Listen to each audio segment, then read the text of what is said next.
Once coined as a romantic classic, The Graduate now feels uncomfortable to watch.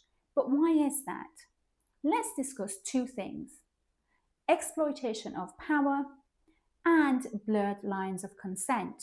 At the start of the movie, we are introduced to Mrs. Robinson, who is an older family friend of Benjamin, and she tries to seduce Benjamin. Benjamin continues to say no to Mrs. Robinson at her house, but instead of listening to him, she proceeds to take her clothes off, and at some point, I believe she even blocks the exit so that Benjamin cannot leave the house. But what's wrong with that? Well, Mrs. Robinson is in an authoritative position. That means that it's difficult, much more difficult for Benjamin to say no to her because she's the older woman who has known him since he was a child. So this already creates a power dynamic issue. And she exploits that by not allowing Benjamin to leave. This also creates issues around consent. Benjamin is clearly not consenting to being there, but he is there at her house against his will.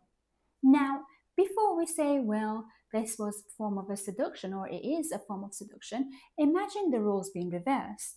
Would we still call this a seduction or seductive behavior if instead of Mrs. Robinson we had a Mr. Robinson?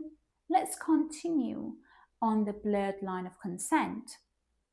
In the second half of the movie, we see Elaine, who is Mrs. Robinson's daughter, tell Benjamin to leave her alone. And she repeats this more than a few times.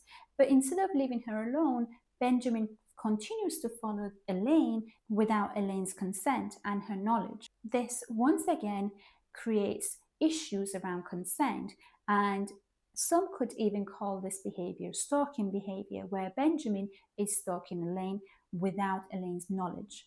You see, I don't think there is an issue with this movie.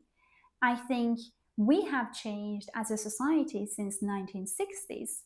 Our gender norms, our law and definitions of consent and stalking behavior, these have all evolved since 1960s, so we no longer see some of these behaviors as acceptable. This movie is a good example of how culture rewrites itself, of how we evolve through time, and how our moral codes change. And maybe this is what makes this movie a classic. What do you think? Are there any parts of the movie that you think is still relevant today?